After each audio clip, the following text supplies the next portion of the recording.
Good morning students, my self Anjana जाला। बच्चों, आज हम जिस पाठ को समझने जा रहे हैं उसका नाम है गिल्लू।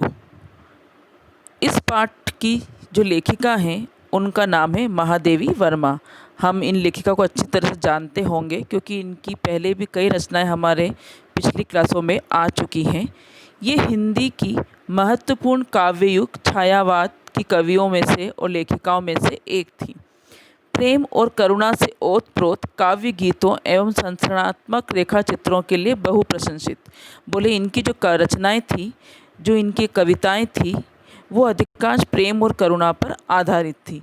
साथ ही इनकी जो रचनाएं हैं वो इनकी अधिकांश खुद की जीवन पर आधारित हैं और जो इनकी भाषा शैली है उनको देखकर सभी ने इनको बहुत अप्रिशिएट किया था।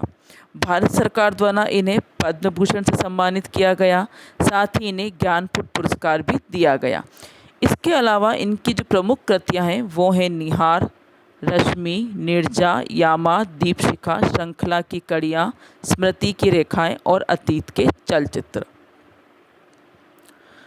आज हम जिस पाठ को पढ़ने जा रहे हैं उस पाठ को लिखने के पीछे लेखिका का एक प्रमुख उद्देश्य है। लेखिका इस पाठ के माध्यम से छात्रों में प्राणी तथा प्रकृति के प्रति स्नेह तथा प्रेम भाव को उजागर करना चाहती हैं। पशु पक्षियों के स्वभाव और जीवन शैली की जानकारी देना चाहती हैं। प्राणी पक्षी पर्यावरण के प्रति महादेवी वर्मा जी के प्रेम का परिचय देना चाहती हैं। कि बच्चों, हम सब जानते हैं कि वर्तमान समय में मनुष्य बहुत स्वार्थी हो गया है। वह सिर्फ अपनी सुख सुविधाओं को बढ़ाने की कोशिश करता रहता है।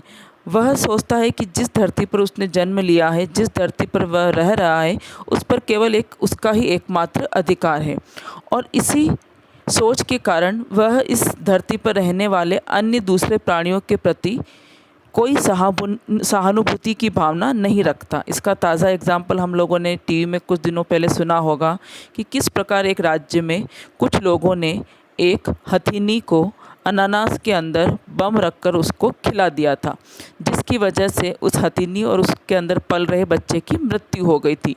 इसके अलावा कुछ राज्य सरकारें बड़े बड़े जंगलों को नष्ट कर कर उसकी जगह उद्योग लगाने की तैयारी कर रही है। तो बोले कि लेखिका चाहती है कि मनुष्य के मन में अपनी सुख सुविधाओं के साथ साथ दूसरे प्राणियों के प्रति भी दया और सहानुभूति की भावना पैदा हो। वो इस धरती पर खुद का राज न समझकर यह समझे कि इस धरती पर दूसरे प्राणियों को भी जीने का उतना ही अधिकार है। साथ ही मनुष्य इस प्रकृति से भी प्रेम करे और उसको भी संरक्षित करे। इस पाठ के माध्यम से लेखिका हमें विभिन्न पशु पक्षियों के स्वभाव और उनकी जीवन शैली की भी जानकारी देती हैं और हमें इस पाठ को पढ़ने के बाद लेखिका के स्वयं के बारे में भी कि वो किस प्रकार जानवरों से प्रेम करती थी, पर्यावरण से प्रेम करती थी, इसका भी पता चलता है। तो चलिए अब इस पाठ को पढ़ना शुरू करते हैं। सोनजूही में आज एक पीली कली लगी है। इसे देखकर अनायास ही उस छोटे से जीव का स्मरण हो आया जो इस लता की सघन हरितिमा में छिपकर बैठता था और फिर मेरे निकट पहुंचते ही कंधे पर कूदकर मुझे चौंका देता था। तब मुझे कली की खोज रहती थी, पर आज उस लघु प्राण की खोज है। परंतु वह तो अब तक इस सोनजूही की जड़ में मिट्टी होकर मिल गया होगा। कौन जाने स्वर्णिम कली के बहाने वही मुझे चौंकाने ऊपर आ गया हो। सोनजूही एक पेड़ का नाम है जिस पर लेखिका ने आज बहुत दिनों बाद एक पीली कली खिली हुई देखी है। और जब लेखिका ने इस कली को देखा तो उन्हें अनायासी मतलब अचानक से एक छोटे से जीव का स्मरण मतलब याद आ जाना, याद आ गई जो इस लता की सघन हरितिमा मतलब होती है घनी और हरितिमा मतलब होती है हरियाली। उस जीव को यह पेड़ बहुत प्रिय था और अधिकांश समय वह इसी पेड़ में आकर छिपकर बैठ जाता था और फिर जब लेखिका उसे ढूंढने के लिए आती तो वह अचानक से उनके कंधे पर बैठकर उन्हें चौंका देता था। बोले तब जब वह जीव जीवित था तब मुझे इस पेड़ पर कली की खोज रहती थी और आज मैं उस लघु प्राण मतलब उस छोटे से जीव को खोज रही हूँ। लेकिन वह तो अब तक सोनजूही की जड़ में मिट्टी होकर मिल गया होगा, लेकिन वह जीव अब इस दुनिया में जीवित नहीं है और हम कहते हैं ना, मनुष्य का जो शरीर है वह मिट्टी से मिलकर बना होता है और इसी मिट्टी में क्या हो जाता है, मिल जाता है। तो वो लेखिका भी कह रही है कि बोले अब तक तो वह इसी मिट्टी में मिल गया होगा। कौन जाने स्वर्णिम कली के बहाने वही मुझे चौंकाने ऊपर आ गया हो। और हमारा यह भी मानना है कि मनुष्य और प्राणी जो होते हैं वह एक मृत्यु के बाद एक शरीर से दूसरे शरीर में प्रवेश कर जाते हैं और नया जन्म लेते हैं। तो लेखिका कह रही हैं, बोले क्या पता वह इसी कली के रूप में मुझे चौंकाने के लिए वापस आ गया हो। अचानक एक दिन सवेरे कमरे से बरामदे में आकर मैंने देखा 2 कौवे एक गमले के चारों ओर चोंचों से छुआछुओल जैसा खेल खेल रहे हैं। यह काकभुसुंडी भी विचित्र पक्षी है, एक साथ समादरित, अनादरित, अति सम्मानित, अति अवमानित। लेखिका ने क्या देखा कि एक दिन वो बरामदे में खड़ी थी तो वहाँ पर जो 2 कौवे थे वो एक गमले के चारों ओर अपनी चोंच से छुआछुआछोल। इस शब्द का मतलब होता है किसी चीज़ को छूना और वापस छिप जाना, पीछे हट जाना। बोले जैसा खेल वो खेल रहे थे। यह काकभुसुंडी किसके लिए बोला गया है? कौवों के समुदाय के लिए। बोले बहुत ही विचित्र पक्षी है। बोले एक साथ समादरित और अनादरित, अति सम्मानित और अति अवमानित। बोले कि या तो पशु पक्षी सम्मानित होते हैं या अनादरित होते हैं, लेकिन जो कौवों की प्रजाति है वो दोनों में आती है। उनका सम्मान भी होता है और उनका अपमान भी होता है। तो वह एक साथ ही समादरित प्राणी भी कहलाता है और अनादरित प्राणी भी कहलाता है। हमारे बेचारे पुरखे न गरुड़ के रूप में आ सकते हैं, न मयूर के, न हंस के। उन्हें पितृपक्ष में हमसे कुछ पाने के लिए काक बनकर ही अवतीर्ण होना पड़ता है।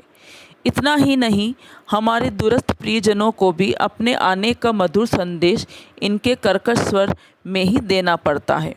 दूसरी ओर हम कौवा और काँव काँव करने को अवमानना के अर्थ में ही प्रयुक्त करते हैं।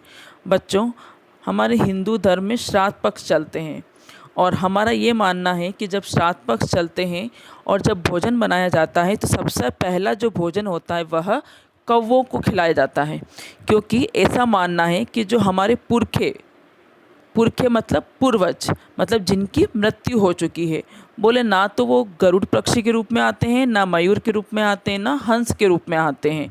वह हमसे कुछ पाने के लिए काक मतलब कौवा बनकर, अवतीर्ण मतलब प्रकट होना, वह हमसे कुछ पाने के लिए कौवे बनकर ही आपस प्रकट होते हैं।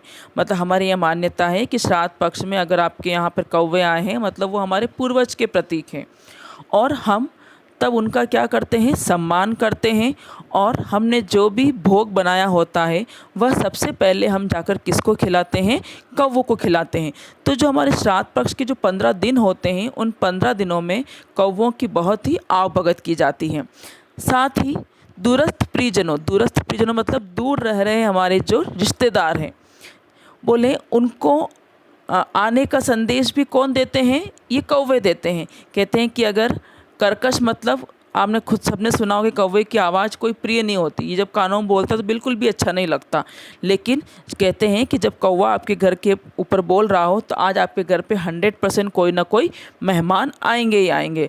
और कभी कभी यही कौवे की आवाज़ हमको इतना इरिटेट कर देती है कि हम इसे अपने घर से भगा देते हैं, इनको दुत्कार देते हैं। सामान्य दिनों में इनकी कोई भी परख या इनकी कोई भी आवभगत नहीं होती है।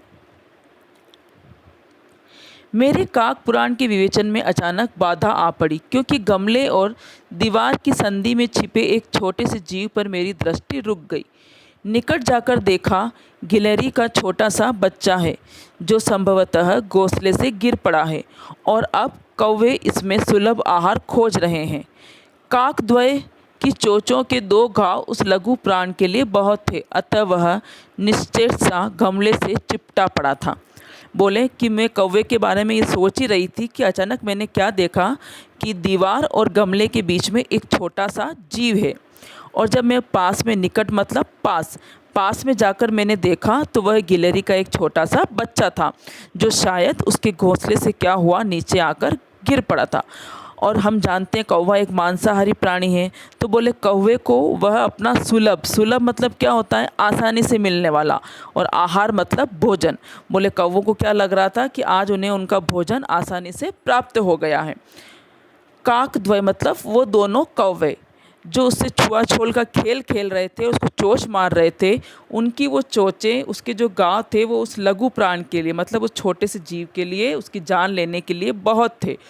अतः वह निश्चेष्ट सा मतलब बिना किसी हरकत के गमले से चिपटा पड़ा था।